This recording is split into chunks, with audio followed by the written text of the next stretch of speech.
Nous allons dans ce cas de figure traiter autour des fonctions d'usage vues en sixième la relation entre un histogramme et un tableau. Pour cela, nous allons pour objectif d'atteindre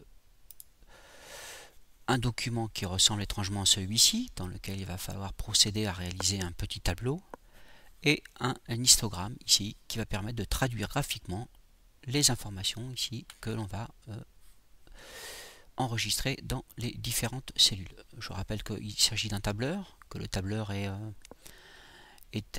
un ensemble de lignes ici matérialisées par des chiffres et de colonnes matérialisées par des A, et que chaque case peut être retrouvée à partir de l'adresse, c'est-à-dire le numéro de colonne et le numéro de ligne. Par exemple, si je clique sur confort ici, je peux remarquer que le mot confort est à la colonne E, est à la ligne 1.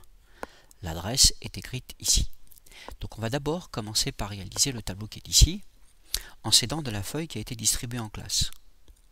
Donc pour y parvenir, nous allons lancer OpenOffice Calc, donc démarrer, tous les programmes, OpenOffice ici, et enfin OpenOffice Calc. Voilà. Pour travailler un peu plus confortablement, on peut toujours éventuellement déplacer un petit peu le curseur pour augmenter ici le facteur zoom, hein, et travailler un peu plus confortablement. Et nous allons saisir le clavier. Alors, le premier critère sur le tableau va être la couleur. Le second, la forme. Le troisième, l'esthétique.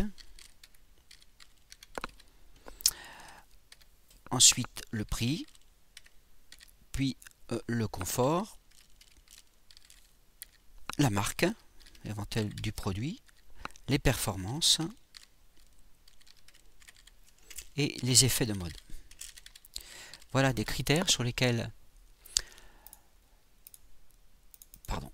je vais faire disparaître effet de mode que j'ai mis dans la même colonne que performance. Donc je vais ici le couvrir et le supprimer et le rajouter dans la case d'à côté. Donc vérifier que je suis bien en H1 pour intégrer là-dedans effet de mode.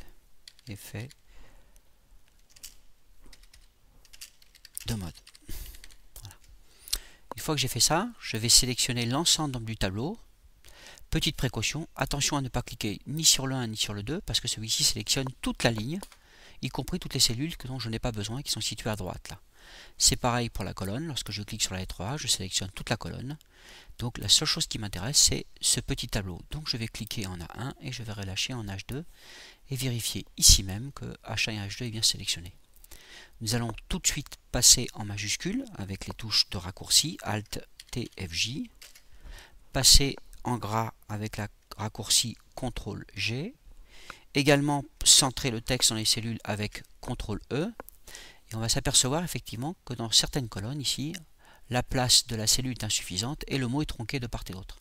Il suffit d'aller à la frontière entre les deux, faire apparaître cette petite flèche noire ici et doubler-cliquer sur la frontière pour rétablir les espaces. Voilà. Nous allons ensuite saisir les valeurs. Alors la première valeur est de 8, la deuxième de 6, la troisième de 0, 6, 7, 2, 3 et 1. Ça, ces valeurs sont les scores obtenus par les élèves lorsqu'il a fallu relever 3 critères qui permettaient éventuellement de déclencher un achat avec la sensibilité de chacun. Nous allons rajouter un quadrillage. Il suffit de resélectionner à nouveau le tableau, d'aller dans cette zone-là à bordure, cliquer sur le petit triangle noir et choisir bordure partout, c'est-à-dire à l'extérieur comme à l'intérieur. Le tableau est créé. Voilà. Puis maintenant, nous allons ajouter à ce tableau un graphique. Alors, pour associer un graphique à ce tableau, il faut d'abord sélectionner le tableau, c'est-à-dire la petite partie qui m'intéresse, aller sur graphique, voilà, et déplacer la fenêtre pour valider 3D, pour avoir un semblant d'effet 3D, et terminer. Voilà. On se rend compte qu'autour du graphique, il y a des rectangles là verts et des rectangles noirs. Rectangle vert, cela sous-entend que je suis à l'extérieur du graphique. Rectangle noir, je suis à l'intérieur. Donc je vais cliquer à côté pour sortir et revenir là pour avoir que le rectangle vert. Je vais agrandir le tableau pour qu'il soit un petit peu plus lisible.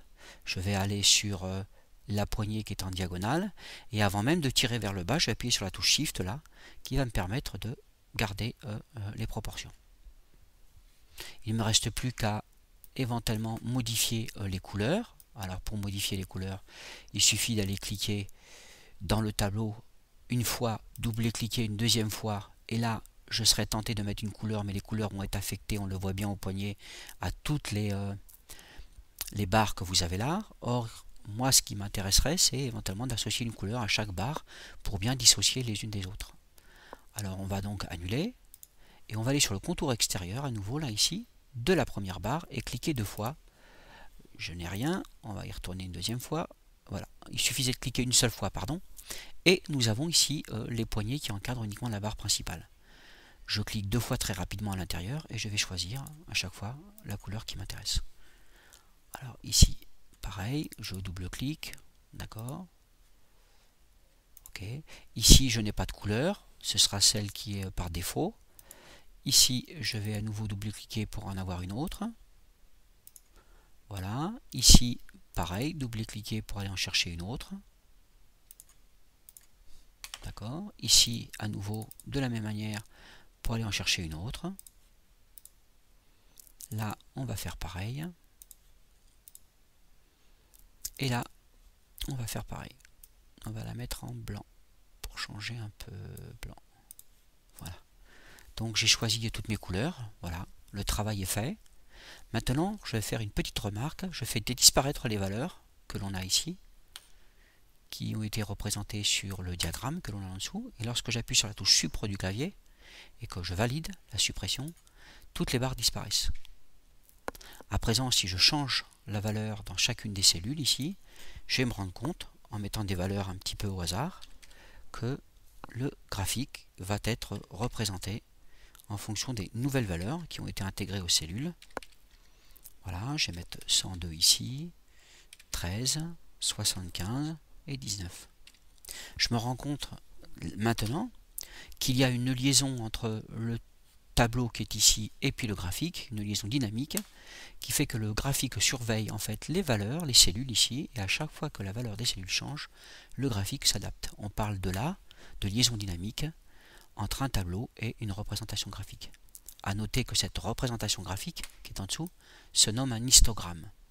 Donc voilà, ensuite il suffit d'enregistrer bien sûr, alors fichier enregistrer sous, pour ensuite le placer à l'endroit où l'on veut. Voilà, donc c'est terminé pour cette partie-là.